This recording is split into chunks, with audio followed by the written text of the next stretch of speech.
बिस्मिल्लाहिर्रहमानिर्रहीम। अस्सलाम वालेकुम नाज़रीन। प्रोग्राम सिंध जो मुक़दमो सां गॾु मां आहियां हमीद भुट्टो। सदियुनि वारी तहज़ीब सिंध जो मुक़दमो हिन धरतीअ ते सदियुनि खां जेको कुझु वहे वापरे पियो उहो अॻु तमामु असांजो माज़ी शाहूकार रहियो आहे ऐं आहे। मुहंदड़े जूं जेके आसार आहिनि उहे असांखे गवाही ॾियनि पिया त असीं शाहूकार क़ौम जा फ़र्द आहियूं। पर अॼु जेका असांजी सिंध जे अंदरि जेकी हालत आहे, जेको कुझु असांजे धरती धड़ियुनि सां वहे वापरे पियो उहो ॾाढो ॾुखियो ऐं अज़ाब ॾींदड़ लम्हो ऐं फ़िक्रु कंदड़ ॻाल्हि आहे।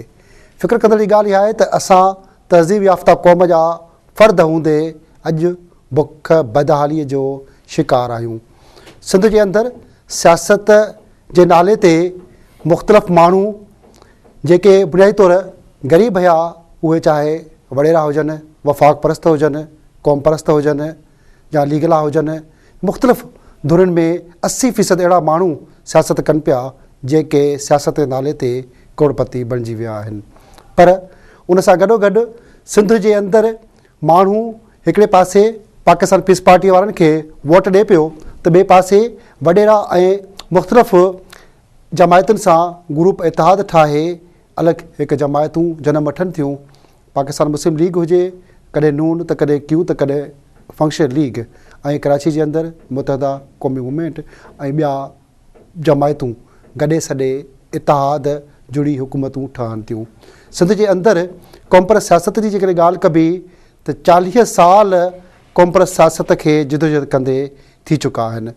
पर उन 40 सालनि जे अंदरि क़ौमपरस्त सियासत ऐं क़ौमपरस्त सियासती जमायतुनि जे हवाले सां जेके अॻुवाणी कनि पिया उहे बालिग़ बि थी सघिया आहिनि या न, या उहे अॼु बि शागिर्द सियासत कनि पिया।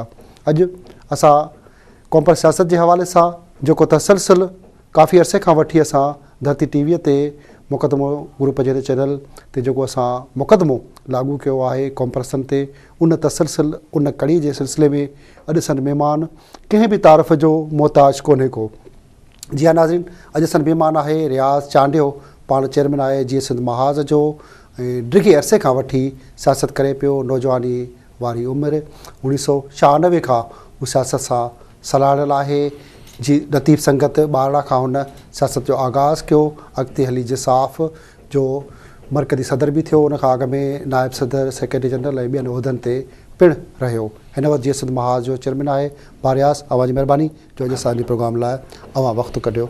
सभ खां पहिरियां मुक़दमो असांजो इहो आहे त 40 साल क़ौमपरस्त सियासत खे थी चुका आहिनि। 1970-71 खां वठी साईं GM सैयद पाकिस्तान वारे नज़रिए ते अॻु में उनजी हिमायत कंदो रहियो, उन खां पोइ अॻिते हली उन नज़रिए जे ख़िलाफ़ु थी पंहिंजी हिकिड़ी अलॻि नज़रियो ॾिनो, सिंध जे वतन आज़ाद जो नज़रियो ॾिनो, ॿिया सभु फ़लसफ़ो जो पंहिंजो आयो। 40 साल तव्हां असांजी हिकु उमिरि जे बराबरि हिकु वही आहे।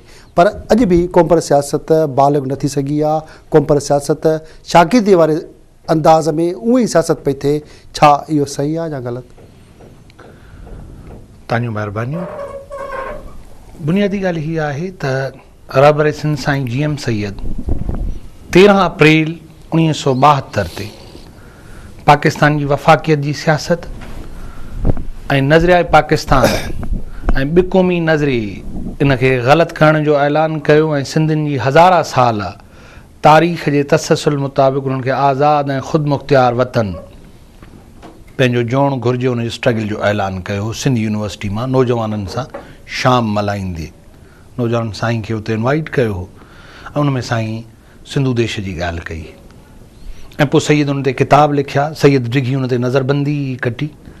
ईअं कोन हो त साईं क़ौमी तहरीक ऐं क़ौमपरस्त सियासत जी ॻाल्हि साईं दर हक़ीक़त 1945 में शुरूआत कई हुन जे पछाड़ीअ में, जॾहिं मुस्लिम लीग जी पूरी साईं खे ॼाण पई त अंग्रेज़नि ऐं बिन अक़वामी क़ुवतुनि जे सलाह सां हिते पर उन नज़रिए में उन पाकिस्तान मुल्क जे नज़रिए ॾियण में उन जे आइन में करारदादुनि में साईं ख़ुदि गॾु रहियो। साईं वटि जे लाइ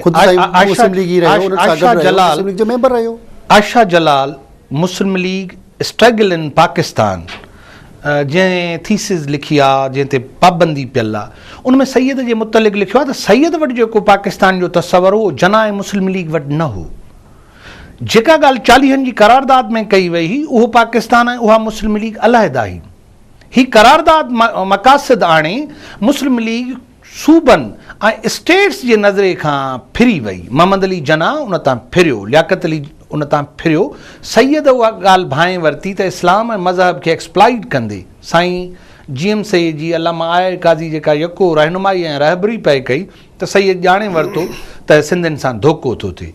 तॾहिं सैयद पाकिस्तान ठहण खां अॻु में ई जना ऐं उनजी मुस्लिम लीग खां अलहदा थियो ऐं इहो ई सबबु आहे त जेके 1946 जूं चूंडूं थियूं उन में सैयद वॾी अक्सीरत सां खटी आयो ऐं पोइ रिगिंग कई वई।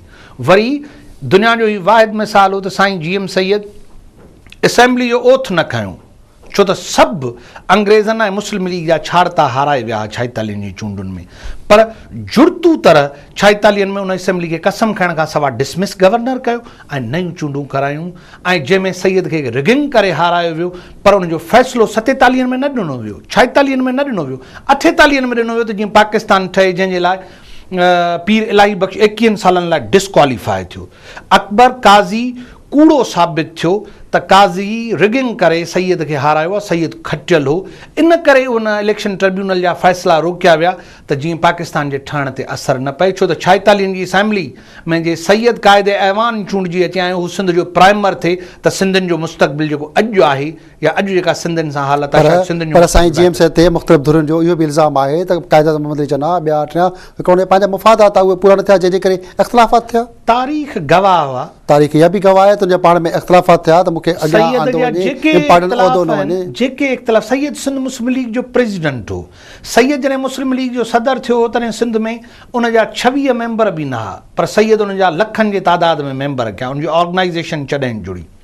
इन करे त चोएथराम कांग्रेस जे तहसुब जे करे। पर मुंहिंजो जेको सुवालु आहे पाकिस्तान ठहण खां 23-24 साल पोइ 1970 खां पोइ जेको साईं GM सैयद हिकिड़ो अलॻि जेको नज़रियो हुओ उन जी आउं ॻाल्हि पियो कयां त हिकिड़ो 40 साल थी चुका उन नज़रिए ते जंहिं तरीक़े सियासत थिए पई, ख़ुदि उहा बालिग़ न थी सघी आहे, नाबालिग़ आहे, शागिर्दी वारी सियासत अॼु बि थिए पई, उहो ई हिकिड़ो शागिर्दी फ़लसफ़ो ॾिनो वेंदो। उहा आउं साॻी ॻाल्हि पिया कयो त पुराणो माज़ी फ़लसफ़ो, असीं त हिन पासे पिया ॻाल्हि कयूं त 70 खां पोइ पाण ॻाल्हायूं। मां बिल्कुलु हिन ते ई अचां थो। ॿी ॻाल्हि इहा आहे त अहिड़े मुल्क में सिंधियुनि जी ग़ुलामीअ जी अजीब शिकिल आहे त हिकिड़े ग़ुलाम मुल्क जे माण्हूअ खे प्राइम मिनिस्टर चूंडियो वञे। मिसाल तौरु अॼु ऐवान सदर में वेठल माण्हू पाण दाहूं थो करे त मूंखे सिंधी हुजण जे करे मूंसां जुठ कई थियनि, असांजी ग़ुलामीअ खे मज़हब, जमूरियत ऐं वॾेरनि हिकिड़ी वॾी साज़िश तहत लिकायो, सैयद वॾी समझदारी सां। मां इहो थो चवां त साईं GM सैयद जे किताब सिंधू देश छो ऐं छा लाइ जो केरु जवाबु ॾेई सघियो आहे, सिंधूअ जी सान्या जो जवाबु केरु ॾेई सघियो आहे, सिंध जे सूरमनि जो जवाबु केरु ॾेई सघियो आहे, पैगाम लतीफ़ जो सैयद अकुल ऐं शऊर सां पोरियो कयो। उन इनकार कयो त सदियुनि जी तव्हांजी पंहिंजी तारीख़ आहे, पाकिस्तान जो 73 जो आइन ऐं ॿिक़ौमी नज़रियो कूड़ो आहे, ऐं अॼु सिंधियुनि उहा ॻाल्हि क़बूल कई आहे त हिन मुल्क में असां 3rd क्लास सिटीज़न आहियूं, 2nd क्लास बि न आहियूं। अॼु पीपल्स पार्टी असांजी फतेह आहे सैयद आज़म। पर हिकिड़े पासे इहो बि आहे त 73 जे आइन खे तव्हां चओ पिया कूड़ो आहे, ख़ुदि साईं GM सैयद जा भुट्टो ख़ानदान सां उन्हनि सां वेझड़ा हूंदे अॻिते हिकिड़े सिंधी माण्हूअ खे सपोर्ट करण बजाए उन आइन खे चयो त इहो कूड़ो आहे, इहो ग़लति आहे, उहो जेको पाकिस्तान सॼो मञे पियो। इनकार आहे, कीअं इनकार? मुंहिंजो आइन लिखे थो त हिते का क़ौम न आहे, मां सदियुनि जी क़ौम आहे, उहो जुड़तू क़ौम ठाहिनि था 47 वारी, असां पाकिस्तानी क़ौम न आहियूं, असांजी सदियुनि जी तारीख़ आहे। मुंहिंजा पैदावारी ऐं सियासी वसीला इस्लामाबाद यूटिलाइज़ थो करे। मां अचां थो तव्हांजो उन साॻे सवाल ते त बालिग़ सियासत ई झर झंग में सैयद जा पैरोकार लही पिया जिन चयो त तव्हां क़ौम आहियो, तव्हांजे पैदावारी मुआशी ऐं सियासी हक़नि जो पंजाब इस्तेमालु थो करे, जमूरियत हिते ढोंग आहे, मार्शल आहे, जमूरियत ऐं इस्लाम जे नाले में असांजी अरबें डॉलरनि जी फुरलुट कई थी वञे, असांजा शहर असां खां खसिया विया आहिनि, मज़हब जे नाले में असांजी सदियुनि जी आइडेंटिफिकेशन लिकाई थी वञे।